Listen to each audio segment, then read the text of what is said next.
जी 177 का एक्सप्लेनेशन देख लेते हैं हम क्या कह रहा है।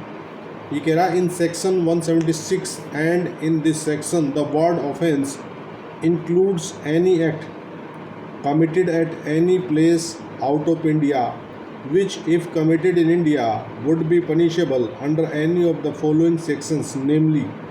देखिए 302 से लेके और 460 तक कुछ सेक्शन दिए हुए हैं स्किपिंग करते हुए, ठीक है। तो ये कह रहा है कि अगर ये वाले अपराध हैं और ये भारत के बाहर भी किए गए हैं तो ये क्या कह रहा है कि and the word offender includes any person who is alleged to have been guilty of any such act. ये कह रहा है कि धारा 176 और इस धारा में यानी कि धारा 176 और धारा 177 में क्या है, अपराध शब्द के अंतर्गत भारत से बाहर किसी स्थान पर किया गया कोई ऐसा कार्य आता है जो यदि भारत में किया जाता तो निम्नलिखित धारा अर्थात 302 से स्टार्ट होकर और ये 460 तक हैं, बीच में स्किपिंग करते हुए हैं, कुछ धारा स्किप्स होते हुए चल रही हैं। तो सच एंड सच अपराध यदि भारत के बाहर भी किया जाता तो वो यहाँ दंडनीय होता और अपराधी शब्द के अंतर्गत कोई भी ऐसा व्यक्ति आता है जो कोई ऐसा कार्य करने का दोषी अभिकथित हो। स्पष्टीकरण से क्या समझ में आया भाई?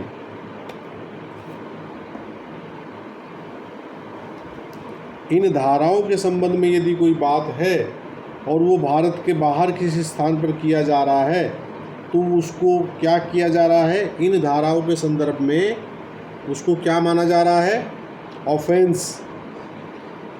हालांकि जरूरी नहीं है कि वो वहाँ ऑफेंस होता, मतलब भारत की सीमाओं से बाहर किया जा रहा है अपराध। एक्सप्लेनेशन एक बार फिर पढ़ रहा हूँ, ध्यान से सुनो।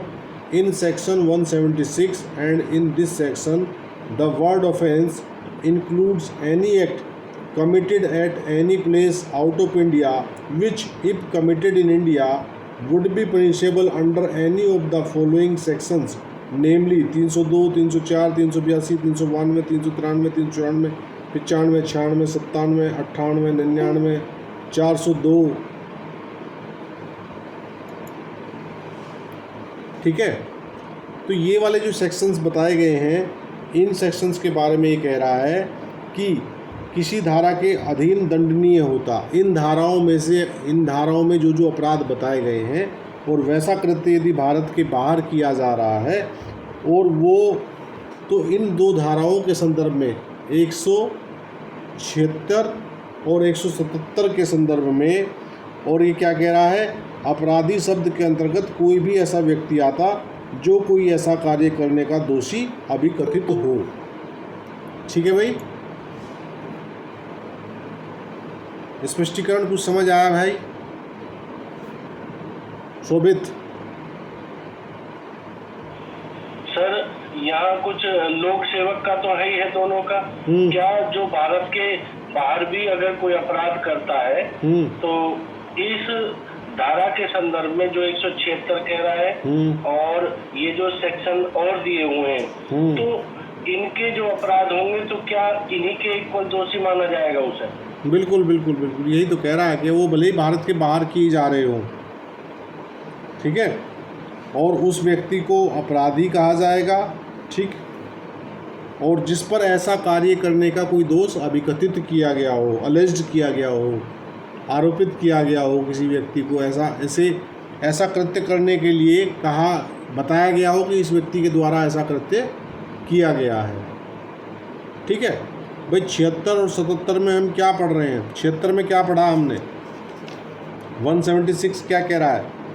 सूचना या इतला देने के लिए वैध रूप से आबद्ध व्यक्ति द्वारा लोक सेवक को सूचना या इतला देने का लोप करना।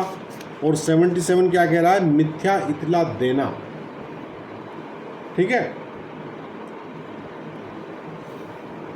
177 पे मेंस एग्ज़ाम में आपको सवाल मिल सकता है, मुख्य परीक्षा में। ठीक है भाई? जी सर। हाँ, 179, 180, 181, ये आप स्वयं देखिएगा, इनको स्किप कर रहा हूँ 3 धाराओं को। अब 182 एक सेक्शन है, ये बड़ा चर्चाओं में रहता है, 182 की कार्रवाई सुना होगा ना अमित? Yes sir. हाँ, तो ये है वो 182 की कार्रवाई। तो ये कह रहा false information with intent to cause public servant to use his lawful power to the injury of another person.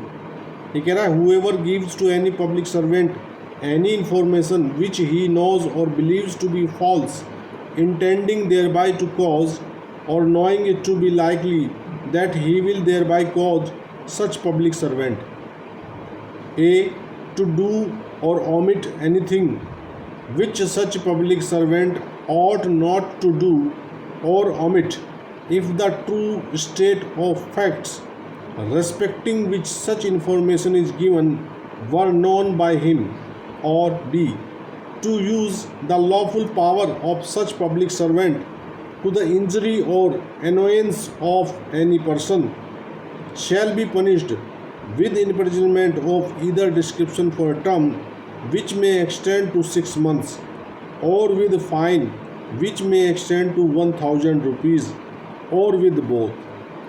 182 की कार्रवाई आपने बहुत बार शब्दावली सुनी होगी शोभित।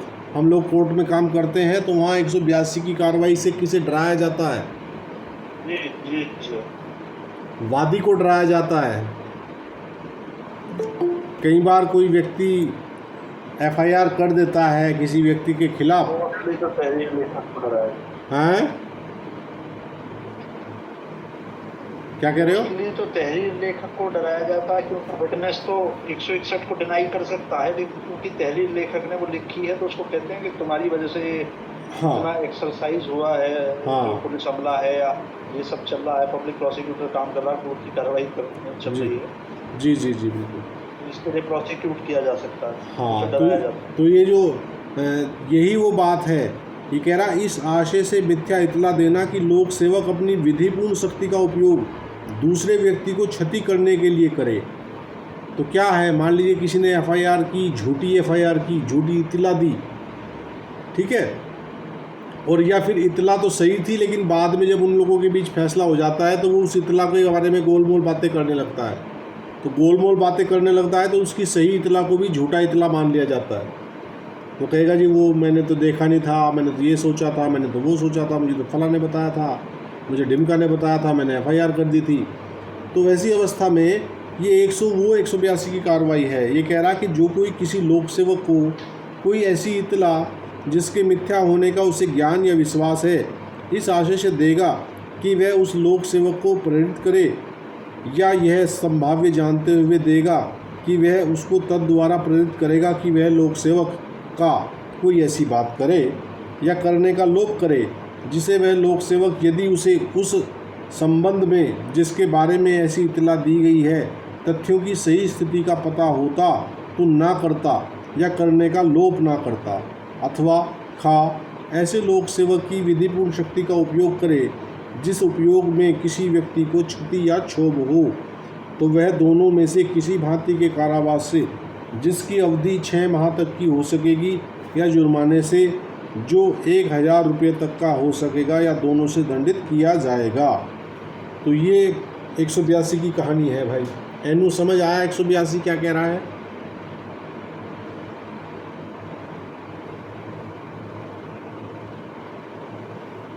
जी Inu,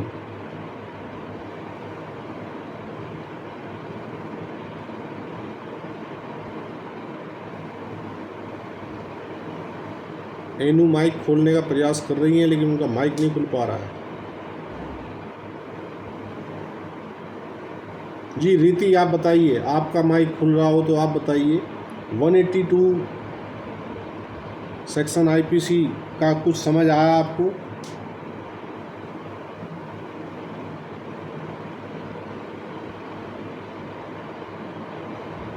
Kuldeep, can you hear me? जी सर। हाँ, Yes, sir. हम Yes, sir. 182 डिस्कस कर रहे हैं और 182 ये कह रहा है कि अगर किसी व्यक्ति ने किसी लोक सेवक को कोई मिथ्या इतला इस आशय से दी कि वह लोक सेवक अपनी विधिपूर्ण शक्ति का उपयोग दूसरे व्यक्ति को क्षति करने के लिए करे, तो वैसी मिथ्या इतला देने वाला व्यक्ति जो है 182 के अंतर्गत दंडनीय अपराध का दोषी होगा। इसके 3 इलिस्ट्रेशन हैं।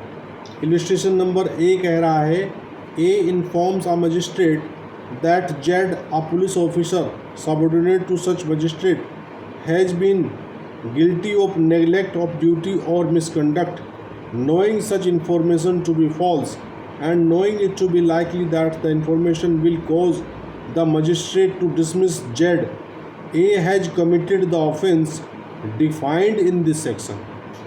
ये कह रहा कि क्या एक मजिस्ट्रेट को यह इतला देता है कि यह एक पुलिस ऑफिसर जो ऐसे मजिस्ट्रेट का अधीनस्थ है, कर्तव्य पालन में उपेक्षा या अवचार का दोषी है, यह जानते हुए देता है कि ऐसी इतला मिथ्या है और यह संभाव्य है कि उस इतला से वह मजिस्ट्रेट ये को पदच्युत कर देगा, कै ने इस धारा में परिभाषित अपराध किया है। हाँ एनू, आपका माइक खुलता है और फिर वो ऑटोमेटिकली मुझे शो करता है कि बंद हो रहा है, तो आपकी आवाज़ आपके एंड से मेरी तरफ नहीं आ पा रही है, कुछ टेक्निकल इशू है जी। To encourage all children to honor जी। बी देखते हैं। ए समझ में आ गया भाई इलस्ट्रेशन? यहाँ जी सर। मजिस्ट्रेट को मिथ्या इतला दी जा रही है, किसके विषय में? पुलिस अफसर के विषय में। और कैसी इतला दी जा रही है कि भाई ये तो जो है ना बंदा ठीक नहीं है आपका, ये तो कर्तव्य पालन में उपेक्षा या अवचार का दोषी है, तो वैसी अवस्था में ऐसी इत्थिला। हाँ हिंदी का भी रीड कर दें। हाँ हिंदी वाला पढ़ा तो है हमने, हिंदी वाला इलस्ट्रेशन ए। क्यों अमित? एक बार रिपीट कर दें सर। हाँ देखिए, क्या एक मजिस्ट्रेट को यह इतला देता है कि यह एक पुलिस ऑफिसर जो ऐसे मजिस्ट्रेट का अधीनस्थ है, कर्तव्य पालन में उपेक्षा या अवचार का दोषी है, यह जानते हुए देता है कि ऐसी इतला मिथ्या है और यह संभाव्य है कि उस इतला से वह मजिस्ट्रेट यह को पदच्युत कर देगा, कहने इस धारा में परिभाषित अपराध किया है। ठीक है।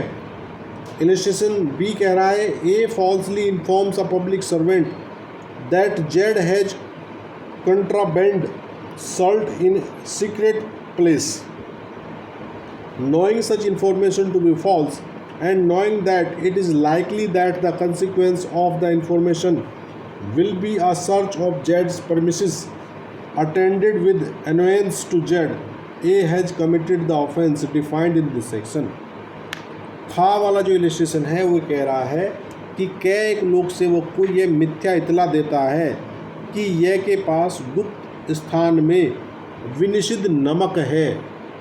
ठीक है।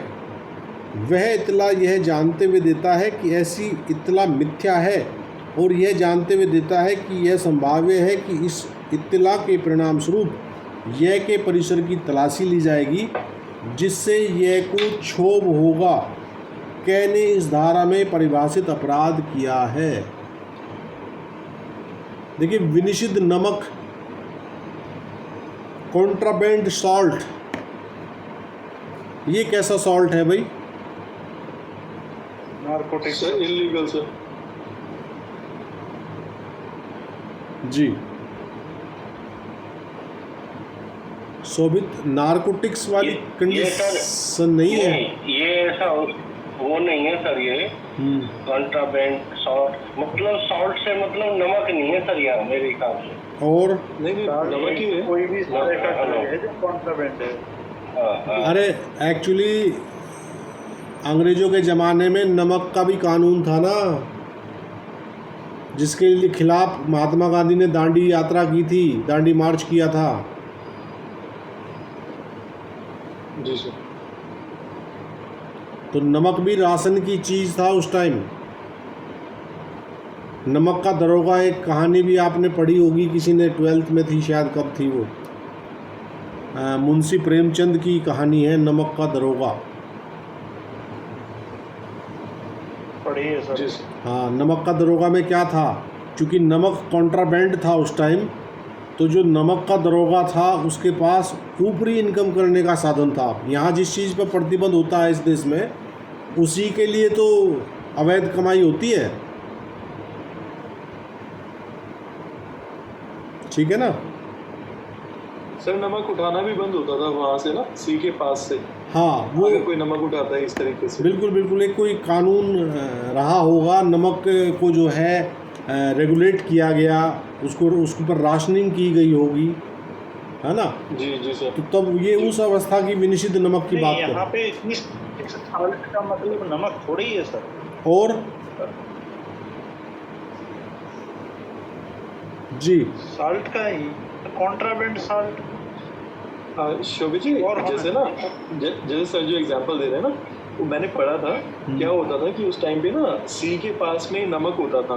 तो अब जैसे सी के पास में नमक है, जैसे जंगलों में लकड़ी होती है, तो लकड़ी हम ऐसे ला नहीं सकते जंगल के लकड़ी, तो ऐसे ही उस टाइम पे जो सी के पास नमक होता था वो लोगों को उठाना मना होता था। उनको ये था, मेरा मतलब ये है कि साल्ट है तो साल्ट मीन्स सिर्फ नमक ही नहीं है, उसमें कुछ और भी हो सकता है। जो साल्ट मतलब सोडियम क्लोराइड एक साल्ट है जिसे हम नमक मानते हैं, वो भी एक साल्ट है, लेकिन उसके अलावा और भी सब्सटेंस है जिनको साल्ट में माना जाता है। तो कॉन्ट्राबैंड मीन्स मतलब जो विच इज इलीगल, बस यही तो है। कोई भी साल्ट हो सकता है ना उसमें, इंक्लूडिंग आपका सोडियम क्लोराइड जिसको हम नमक अच्छा, कहते हैं खाने। आप वैसे सॉल्ट्स कह रहे हैं, बट मेरे हिसाब से यहाँ पर जी, मेरे हिसाब से भी यहाँ पर वही आपके हिसाब से सोडियम क्लोराइड है इसका मतलब। जी, कि आयोडाइज साल्ट उनको लेना होता था, जो इंडियंस थे उनको वैसे लेना पड़ा। शोभित भाई सर ठीक कह रहे हैं। दरअसल ये उसी समय का कानून लिखा हुआ है, तो विनिषिद्ध नमक का मतलब वही है कि जो प्रोहिबिटेड था। मैं पूछना चाह रहा था कि इसका मतलब सोडियम क्लोराइड वाली चीज है या साल्ट मींस जो साल्ट होते ही हैं। हाँ, वही सोडियम क्लोराइड नमक आ गया ना हिंदी वर्जन में। प्राइमरी फेसाई तो नमक है, डायरेक्ट नमक हिंदी वर्जन में नमक लिखा हुआ है। कंफर्म करना चाहता हूं। हाँ, ये एक्चुअली इलिस्ट्रेशन उस टाइम का है शोभित, जिस टाइम नमक के ऊपर कानून बना हुआ था, है ना। तो उसी का एग्जाम्पल देते हुए इन्होंने बताया कि किसी के घर में प्रतिष्ठित नमक रखा हुआ है और नमक के लिए उस पर छापा लगवा दिया कि भाई इसके यहाँ नमक मिल जाएगा। और नमक चूँकि राशनिंग का मामला था उस टाइम, जो दांडी यात्रा निकाली महात्मा गांधी जी ने, और वो नमक कानून के खिलाफ ही तो थी कि भाई नमक जैसी जो एक महत्वपूर्ण, जो एक ऐसी चीज़ है जो घर घर की आवश्यक चीज़ है, उस पर भी आपने जो है एक ऐसा तगड़ा कानून बना दिया, तो नमक को भी आम आदमी की पहुंच से दूर कर दिया। तो ये जी, अब अभी भी होता है सर। अभी ना यहाँ पे पंजाब में अजनाला की तरफ वहाँ पे FIR होती है, अगर आप रेता उठाते हुए मिल जाते हो माइंड से ना, अगर आप रेता उठाते हुए मिलते हो तो सर उन पे FIR हो जाती है अभी भी। तो वो तो यहाँ यूपी में भी हो जाएगी भाई, अगर आपके पास पट्टा नहीं है और आप तो माइंस एंड मिनरल्स एक्ट है ना, उसमें तो हो ही जाएगी। अब आप अभी हम वहाँ मान लीजिए आप वहाँ पे जाते हैं, हिल एरिया में जाएं और वहाँ से आप एक चीड़ की लकड़ी उठा के चलते हैं, तो आपको मेन एंट्री गेट जो है वहीं पर, एग्जिट गेट जो है वहीं पे पकड़ लेंगे। बिल्कुल बिल्कुल। फॉरेस्ट पोस्ट वुड मिल गई तब तो फिर और थोड़ा मतलब फॉरेस्ट पोस्ट बनी हुई है। आप जब भी किसी पहाड़ी क्षेत्र से बाहर निकलोगे तो हर पॉइंट पे जो है आपको वन चौकी लिखा हुआ मिलेगा, वन चौकी। तो वो वन चौकी उसी चीज़ के लिए है कि आप किसी वन की किसी ऐसी चीज़ को तो नहीं लेके जा रहे हो जिस चीज़ को प्रतिबंधित किया हुआ है, ठीक है ना। तो ये कॉन्ट्राबैंडेड नमक एक एग्जाम्पल, इसे समझो, कोई भी प्रतिबंधित चीज़ हो सकती है। शोभित का वर्जन ये है इस इलस्ट्रेशन के संबंध में। भाई हम इस नमक साल्ट को क्लियर करने का था कि वो मतलब कॉन्ट्राबैंड मतलब जो साल्ट है भाई इस स्थान साल्ट में सोडियम क्लोराइड है या कोई भी साल्ट। देखिए यहाँ प्राइमरी फेसाई तो नमक शब्द हिंदी में लिखा हुआ है, तो नमक तो उसी को कहा जाता है। ये सोडियम क्लोराइड है, क्योंकि मेरे पास सर हिंदी वर्जन नहीं था इसलिए मैं क्लियर करना चाहता हूँ। हाँ बिल्कुल, हिंदी वर्जन में लिखा हुआ है विनिषिद्ध नमक, है ना। और इसके स्थान पे आप कुछ भी लिख सकते हैं। आप मान लीजिए किसी के लिए फर्जी सूचना दे दें कि भाई फला के घर में ना इतना ड्रग्स रखा हुआ है और वहाँ उस पर छापा लगे, ड्रग्स की सर्च की जाए, तो क्या होगा ऐसे में जिसके पास कुछ नहीं है और उसके ऊपर आप छापा लगवाओगे तो जाहिर सी बात है कि वो क्षोभ उत्पन्न होगा, वो क्षुब्ध होगा ऐसी कार्रवाई से। तो वैसी मिथ्या कार्रवाई, मिथ्या सूचना देने वाला जो व्यक्ति है वो 182 के लिए लायबल हो जाएगा। Is that okay? जी सर। सी देख लेते हैं, ये कह रहा है A falsely informs a policeman that he has been assaulted and robbed in the neighbourhood of a particular village. He does not mention the name of any person as one of his assailants, but knows it to be likely that in consequence of this information, the police will make inquiries and institute search in the village to the annoyance of the villagers or some of them. A has committed an offence under this section. तो भाई 182 का जो सी वाला illustration है, हिंदी में गा वाला illustration है, ये कह रहा है कि एक पुलिस जन को यह मिथ्या इत्तला देता है कि एक विशिष्ट ग्राम के पास उस पर हमला किया गया है और उसे लूट लिया गया है। वह अपने पर हमलावर के रूप में किसी व्यक्ति का नाम नहीं लेता, किंतु वह जानता है कि यह संभाव्य है कि इस इत्तला के परिणाम स्वरूप पुलिस उस ग्राम में जांच करेगी और तलाशियां लेगी, जिससे ग्रामवासियों या उनमें से कुछ को क्षोभ होगा। कै ने इस धारा में परिभाषित अपराध किया है। ठीक है जी सर। देखिए, सामान्यतः आपने 182 की कार्रवाई को सुना तो बहुत होगा, लेकिन 182 की कार्रवाई आपने कोर्ट में देखी कम होगी। क्यों शोभित? Yes sir. उसका मेन रीज़न क्या है?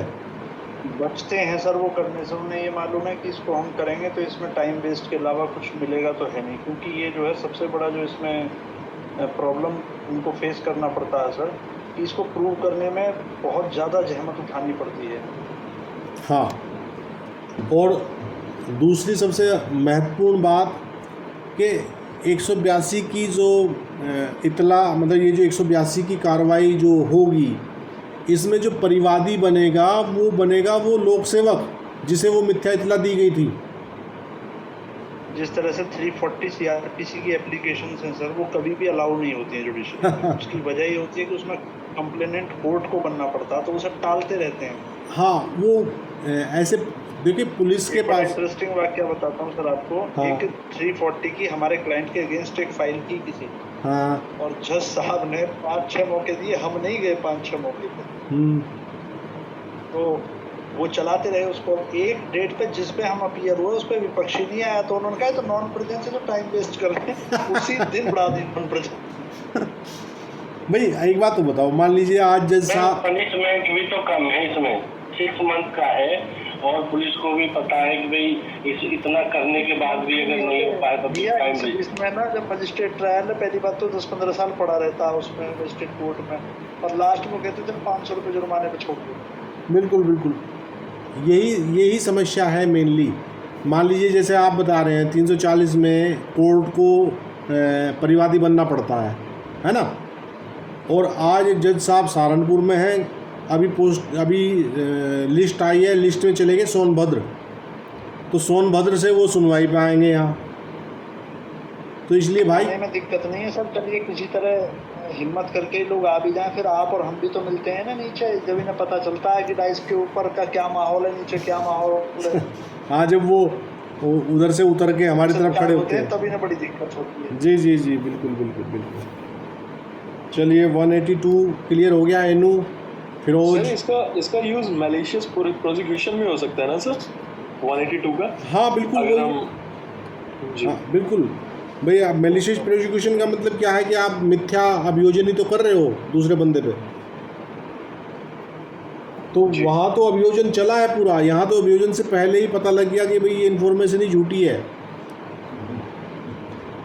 जी आपने सुना होगा ना कुलदीप जी, जैसे कुछ केसेस एक्सपंज हो जाते हैं। हाँ हाँ, वो FIR आपके अगेंस्ट लिखाऊं अभी जैसे जो ताजा मामला चल रहा है ना जंतर मंतर पे पहलवानों का जो धरना वगैरह चल रहा है ब्रजभूषण के खिलाफ में, हाँ हाँ हाँ। जी जी। तो वो आज मैंने टीवी पर सुना था, वो यही कह रहे थे कि जो एफआईआर जो इन्होंने रजिस्टर किया है ये एक्सपंज हो जाएगा अगर इनके एलिगेशंस की लाइट में सिर्फ वहाँ के सीसीटीवी कैमरे देख लिए जाएं। Okay okay okay okay. कहाँ के? मतलब जो ग्राउंड्स हैं जो on the basis of which the FIR was registered, अगर वही फॉल्स निकले प्राइमा फेसिया तो मुकदमा एक्सपंज हो जाता, मतलब एफआईआर ही एक्सपंज हो जाती है। तो ये 182 वहाँ की बात है। मतलब एफआईआर की तीन रिजल्ट निकलते हैं एफआईआर के, या तो एफआईआर की चार्जशीट आएगी, या एफआईआर में एफआर आएगी, या वो एक्सपंज हो जाएगी। जी सर। जी सर ये एफआर और चार्जशीट ज़्यादा लगती है, एक्सपेंस कम होती है बहुत कम जो कोर्ट में दाखिल होते हैं। एक्सपंज के तो बहुत रेयर ऑफ द, अब तो एक्सपंज को हाई कोर्ट भी नहीं है एक्सपंज करता, हाई कोर्ट कर देता था 482 में, हाई कोर्ट भी बड़ा ढीला ढाला रवैया हाई कोर्ट का। वर्जन तो देखा ही नहीं जाता ना, यही तो इंडियन लॉ का सीरियस ड्रॉबैक है सर, कि भले ही आप झूठी एफआईआर लिखा दें, कुछ लिखा दें, पुलिस ऐसे ही 161 लिख के चार्जशीट लगा देगी, प्रोसिक्यूशन एविडेंस चाहे 20 साल में पूरा चलता रहेगा, और जब लास्ट में 3 आता तब उसको पूछा पहली बार एक से कि भाई तुझे भी कुछ कहना है, उसका चांस ही नहीं है। वो डिफेंस एविडेंस में अगर 2 तारीख ले लेना एक्यूज़, तो 2 तारीख में ही पेट में दर्द हो जाता है न्यायालय के।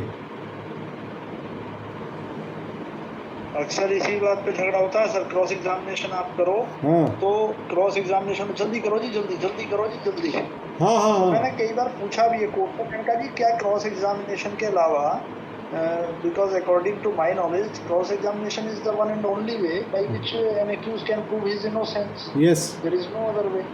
तो मैंने कहा इसके लिए भी आपको इतना उसकी लिबर्टी की कॉस्ट पे ट्रायल चल रहा है, वो जेल में है, वो देख रहा है, आपका विटनेस नहीं आता 5-5, 6-6 डेट में। तो ये सबसे बड़ा मिसकैरेज ऑफ जस्टिस है कि जजेस को जो है अपने नंबर बढ़ाने के लिए कि आज हमने इतने विटनेस एग्जामिन कराए, बिल्कुल वो जल्दी चाहते हैं सर कराना, ये बहुत मतलब इनजस्टिस है आपकी। अरे भाई क्या बताऊँ मैं, 2005 से एक बंदे पे 354 का मुकदमा चल रहा है, हमारा क्लाइंट है बेचारा, और 2005 से 2023 चल रहा है ना। और जिस महिला ने वो एफआईआर कराई थी वो महिला कहीं रेंट पे रहती थी, वो अपना वहाँ से किराए का मकान छोड़ के फुर्र हो गई। उस महिला का आज तक कोई अता पता नहीं है। 50 बार उसमें लास्ट अपॉर्चुनिटी दी जा चुकी, 50 बार लास्ट अपॉर्चुनिटी। तो अभी लगभग 2-3 महीना पहले मुझे सूचना आती है कि जी उसमें तो फला केस में गवाह आया हुआ है। मैंने कहा भाई ये गवाह कहाँ से पैदा हो गया इसमें? तो गवाह कौन था पता है कौन था? पुलिस वाला था जिसने एफआईआर लिखी थी, एफआईआर लेखक। तो मैं कोर्ट से रिक्वेस्ट की, मैंने कहा सर इसमें मुद्दई कोई नहीं है, कोई एविडेंस साथ में, कोई एविडेंस दूसरी कोई गवाही नहीं आई स्वतंत्र, तुम केवल इस एफआईआर लेखक को लेके आज खड़े हो गए 25 साल बाद, इसकी क्या ऑथेंटिसिटी है? और क्या हो जाएगा मान लीजिए इसको मैं दर्ज करा भी दोगे आप, तो क्या इस एविडेंस के ऊपर ही आप सज़ा कर दोगे बंदे को? भाई मुद्दइया है नहीं, गवाह कोई है नहीं, केवल एफआईआर लेखक आता है, वो भी बेचारा रिटायर्ड हेड कांस्टेबल था।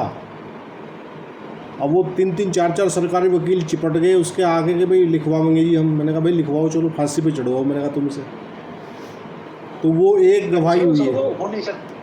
हाँ, यही वो चेक रिपोर्ट लिखने वाला स्क्राइबर भले ही आ जाए, लेकिन कंटेंट तो फिर भी नहीं प्रूव हो सकते, उसके कंटेंट तो बाद ही प्रूव करेगा। वो तो फॉर्मल एविडेंस है, फॉर्मल गवाह है, वो तो आके कहेगा कि मैंने लिखती है, लेकिन लिखवाई किसने थी भाई? उस पर जो डिसमिसल एंड डिफॉल्ट हो जाना चाहिए था, वरना कोर्ट के लिए 1981 का जजमेंट है चिन्नप्पा रेड्डी साहब का, वो Ramchandra versus state of Haryana, उसमें तो ये कहा है क्रिमिनल ट्रायल के लिए दैट रोल ऑफ अ जज in a criminal trial is like an umpire in a cricket match or a referee in a football match, and if he goes beyond this point that does not become him well। तो ये umpire कहाँ है sir? ये prosecution के लिए time मांगो तो 10 ना, साल भी है, 20 साल भी है, और एक्यूज के लिए 2 घंटे नहीं। अंपायर वाली स्थिति तो रही नहीं। हम भी यही कहते हैं कि आप सर आप तो अंपायर की भूमिका में हैं, आपको तो अगर कोई भी पक्ष गलती करे, बल्लेबाज गलती पे हो तो बल्लेबाज को आउट दीजिए आप, और बॉलर गलती पे हो तो उसे नॉट आउट दीजिए आप, लेकिन नहीं। और की तो बात थोड़ी है सर, मतलब अब तो इतना फ्रस्ट्रेट रहती है कोर्ट की, एक्यूज होना नहीं है, एक्यूज का एडवोकेट होना भी बड़ा गुनाह सा लगता है, मुझे भी बड़ा मतलब ऐसे देखते हैं। हाँ, हमें भी उसी दृष्टि से देखा जाता है। चलिए सर आपने इसको डिसमिसल एंड डिफॉल्ट क्यों नहीं करवाया सर पहले ही, मतलब इतना टाइम हो गया था सर।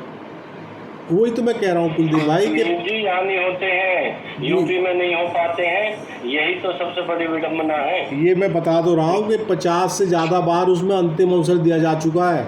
अब अंतिम अवसर की भी तो कोई सीमा होती होगी। 50 बार तो आप अंतिम अवसर दे चुके प्रोसिक्यूशन को कि this is the last opportunity. अब लास्ट अपॉर्चुनिटी का ही लास्ट नहीं आ रहा है तो क्या करें? गलत बात है सर। और नहीं तो उड़ा के एक तरफ करें, हटिए चलिए कुछ नहीं, कोई ड्रामा बना रखा तुमने कोर्ट को। हिम्मत नहीं है हमारे यहाँ। जी जी जी। हमारे जो अधिकारीगण हैं उन्होंने बेचारों ने अपनी जो है नौकरी बचाओ अभियान चला रखा है बस। सर यहाँ पे तो या तो डिसमिसल में डिफॉल्ट हो जाता है, और अगर वो नहीं हो रहा तो फिर जो कंप्लेनेंट होता है उसी के वारंट निकल जाते हैं सर। नहीं वारंट, अगर वो नहीं आ रहा तो सर अब वारंट तो उसका निकालोगे ना जो कोई कहीं अस्तित्व में होगा। हम लोग के वारंट हो जाएंगे, 82 हो जाएगी, 83 हो जाएगी, सारी चीज़ हो जाएंगी। लेकिन जो कभी कोई बंदी कहीं रेंट पे रही होगी और उस टाइम उसने कोई एफआईआर कर दी होगी, उसके बाद वो पता नहीं चली गई बेचारी कहीं 2005 से अब तक इस दुनिया में भी है कि कोरोना काल में चली गई, क्या पता है ना? जी जी। उसके बारे में कोई इन्फॉर्मेशन ही नहीं है कुलदीप भाई। प्रॉब्लम सारी ये है दीप जी, हमारे यूपी में सबसे बड़ी समस्या ये आती है कि कोर्ट ये नहीं मानती है कि प्रोसिक्यूशन को जो इंचार्ज है वो पब्लिक प्रोसिक्यूटर है, वो उसका विटनेस है। कोर्ट अब मानती है मेरा विटनेस है, I am the party, player बनता है, वो एम्पायर नहीं बनता जज। बिल्कुल बिल्कुल जी जी जी। वो प्रोसिक्यूशन की तरफ से खेल रहे होते हैं। गलत है जी। चलिए अब 182 के बाद भाई आपको जी सर आपने बताया एफआईआर एक्सपंज, इसमें से क्या होते हैं? एफआईआर एक्सपंज का मतलब है कि एफआईआर को ही बिल्कुल समाप्त कर दिया जाए, ठीक है ना? जिस क्राइम नंबर पे वो चढ़ी थी वो क्राइम नंबर ही फिनिश एकदम, ना उसमें कोई एफआईआर आएगी ना चार्जशीट आएगी उसको। मतलब एक तरह से आप ये मानिए वॉइड एब इनिशियो वाला जो सिद्धांत है, क्यों शोभित? एग्जैक्टली सर वही जी। अब देखते हैं हम अगला सेक्शन, बीच के सेक्शन 182 के बाद हम देखते हैं 188। ये देखने लायक सेक्शन है, बाकी ये सब सेक्शन आप स्किप कर सकते हैं। 188 कह रहा है disobedience to order duly promulgated by public servant. ये आपने अक्सर देखा होगा 188 का, कहीं देखा है आपने 188 के बारे में कोई उद्घोषणा होते हुए? सर लॉकडाउन में जो मुकदमे लगाए ना 188 की लगा रहे थे सर। जी जी जी जी, क्योंकि वहाँ लोक सेवक ने कहा था कि घर में रहो, लेकिन आप घर से बाहर जा रहे हो, है ना? क्वारंटाइन अवस्था को तोड़ रहे हो, क्वारंटाइन को भंग कर रहे हो, तो तब 188 के मुकदमे लगे। और अक्सर आपने सिनेमा हॉल में फिल्म शुरू होने से पहले कुछ अगर कोई इस तरह का आदेश दिखाया जाता है कि भाई ये जिला मजिस्ट्रेट के अकॉर्डिंगली ऐसा करना, यदि आप ऐसा करेंगे तो 188 के अंतर्गत दंडनीय अपराध होगा, इस तरह की आपने उद्घोषणाएं कभी देखी होंगी, ध्यान आए तो। सिनेमा हॉल में पिक्चर शुरू होने से पहले कुछ आदेश बताए जाते हैं कि भाई आप जो है आप इस तरह के कृत्य प्रतिबंधित हैं अकॉर्डिंग टू जिला मजिस्ट्रेट या वरिष्ठ पुलिस अधीक्षक, है ना? तो अगर उन प्रख्यापित आदेशों की कोई अवहेलना करेगा, अवज्ञा करेगा, डिसओबीडियंस करेगा, तो वो उसके ऊपर 188 का मामला चलेगा।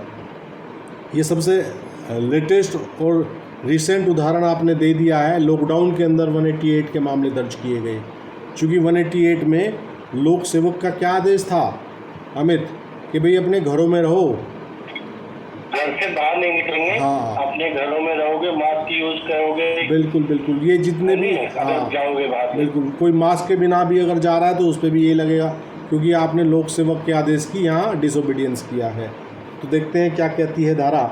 ये कह रहा है whoever knowing that by an order promulgated by a public servant lawfully empowered to promulgate such order he is directed to abstain from a certain act or to take certain order with certain property in his possession or under his management disobeys such direction shall, if such disobedience causes or tends to cause obstruction, annoyance or injury, or risk of obstruction, annoyance or injury to any person lawfully employed, be punished with simple imprisonment for a term which may extend to 1 month, or with fine which may extend to 200 rupees, or with both. And if such disobedience causes or tends to cause danger to human life, health or safety, or causes or tends to cause a riot or affray,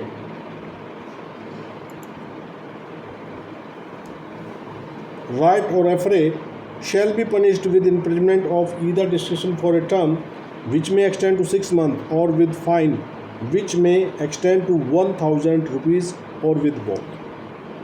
तो 188 को basically हमने जो discussion किया उससे कुछ हद तक आप समझ ही गए होंगे 188 क्या कह रहा है। बाकी इस धारा को विस्तार पूर्वक देख रहे हैं। ये कह रहा है कि जो कोई ये जानते हुए कि वह ऐसे लोक सेवक द्वारा प्रख्यापित किसी आदेश से, जो ऐसे आदेश को प्रख्यापित करने के लिए विधि पूर्वक सशक्त है, कोई कार्य करने से विरत रहने के लिए, या अपने कब्जे में की या अपने प्रबंधाधीन किसी संपत्ति के बारे में कोई विशेष व्यवस्था करने के लिए निर्दिष्ट किया गया है, ऐसे निर्देश की अवज्ञा करेगा। यदि ऐसी अवज्ञा विधि पूर्वक नियोजित किसी व्यक्तियों को बाधा, क्षोभ या क्षति अथवा बाधा, क्षोभ या क्षति की जोखिम कारित करे या कारित करने की प्रवृत्ति रखती हो, तो वह सादा कारावास से, जिसकी अवधि 1 माह तक की हो सकेगी, या जुर्माने से जो 200 रुपये तक का हो सकेगा, या दोनों से दंडित किया जाएगा।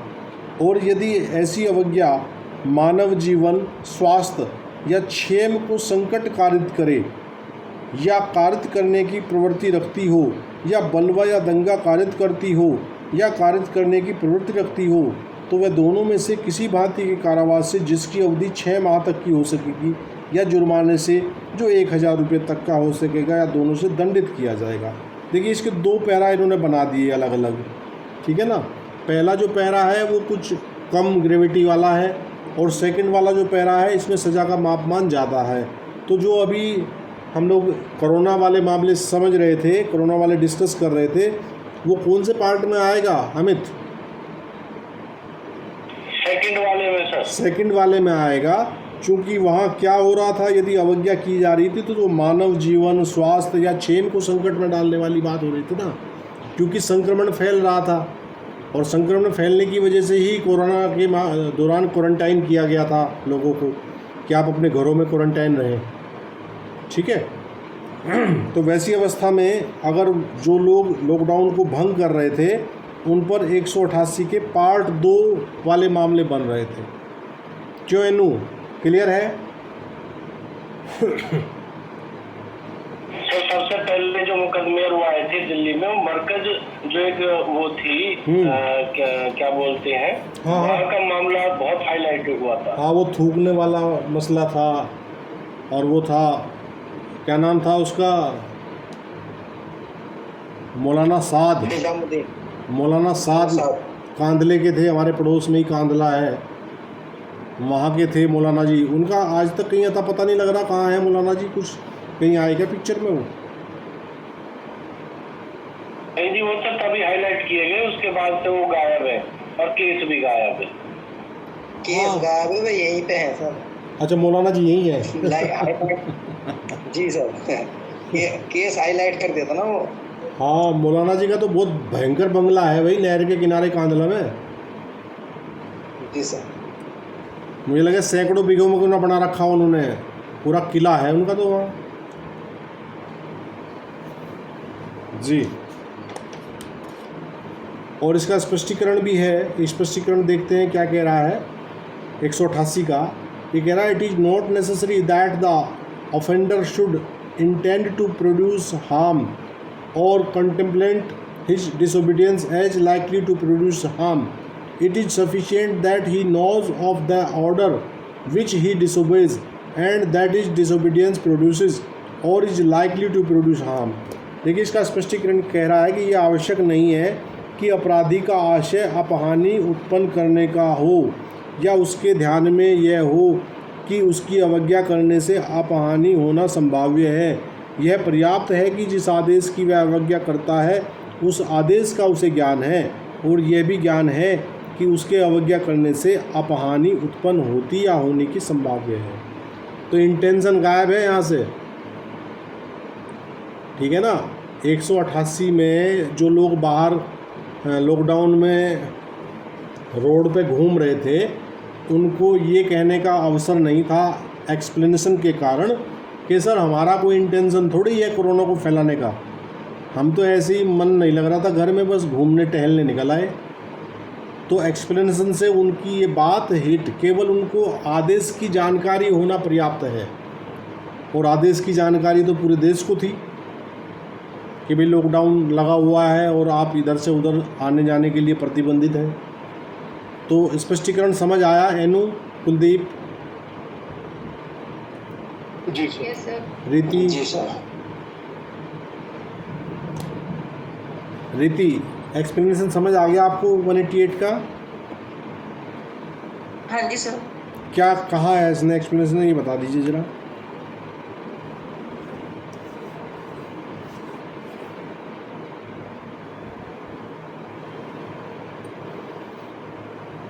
जी, स्पष्टीकरण क्या कहना चाह रहा है? सर इसमें यही है कि ऑफेंडर का मतलब वो ये नहीं कह सकता कि उसका इंटेंशन नहीं है। आपकी इंटेंशन नहीं देखी जाएगी, ठीक है। और जी इलस्ट्रेशन देख लेते हैं इसका। इलस्ट्रेशन क्या कह रहा है 188 का? ये कह रहा है an order is promulgated by a public servant lawfully empowered to promulgate such order directing that a religious procession shall not pass down a certain street. A knowingly disobeys the order and thereby causes danger of right. A has committed the offense defined in this section. Offense. A has committed the offense defined in this section. तो ये कह रहा कि एक आदेश जिसमें यह निर्देश है कि अमुक धार्मिक जुलूस अमुक सड़क से होकर न निकले, ऐसे लोक सेवक द्वारा प्रख्यापित किया गया है जो ऐसा आदेश प्रख्यापित करने के लिए विधिपूर्ण सशक्त है, के जानते हुए उस आदेश की अवज्ञा करता है और तद द्वारा बलवे का संकट कारित करता है। के ने इस धारा में परिभाषित अपराध किया है। मान लीजिए आदेश ये है कि कोई धार्मिक जुलूस जो है वो फला सड़क से, फला गली से ना निकले, क्योंकि वहाँ कुछ हिस्ट्री रही होगी पहले से कि वहाँ कुछ ना कुछ संवेदनशीलता है। और जो व्यक्ति है, जो जुलूस का नायक है, वो जुलूस को जानते बूझते आदेश की अवज्ञा करते हुए उसी सड़क से निकालता है जहाँ से निकालने के लिए उसको रोका गया है, मना किया गया है। तो क्या होगा वैसी स्थिति में? वहाँ राइट बलवा होने की संभावना प्रकट हो जाएगी। तो वैसी स्थिति में ये मामला 188 के पार्ट सेकंड में चला जाएगा। ठीक है भैया, इज दैट क्लियर? जैसे सड़क पे नमाज पढ़ने का रूल। हाँ, अब जैसे नो थर्ड में चला जाएगा सर। हाँ जी सर, थर्ड में चला जाएगा, थर्ड में। हाँ, ये मतलब दो ही हिस्से तो है ना ये तो है ही। पनिशमेंट वाले तो फर्स्ट और सेकंड दो हिस्से हैं, सेकंड और थर्ड पैरा। जी जी। पहले वाले में तो बताया है उन्होंने क्या क्या होगा, और सेकंड में सज़ा का प्रावधान है और थर्ड में सज़ा का प्रावधान है। जी तो वो थर्ड पैराग्राफ में जाएगा। मतलब मैं सेकंड और थर्ड इसकी बात कर रहा हूँ जो सजा वाले मामले हैं। ओके सर, जी हाँ। जी सर। ठीक है डियर, तो जी सर। चलिए इसी के साथ आपका अध्याय 10 समाप्त होता है। नेक्स्ट क्लास में हम अध्याय 11 शुरू करेंगे। तब तक के लिए आप कुछ भरत जी का कोई मैसेज है क्या भाई?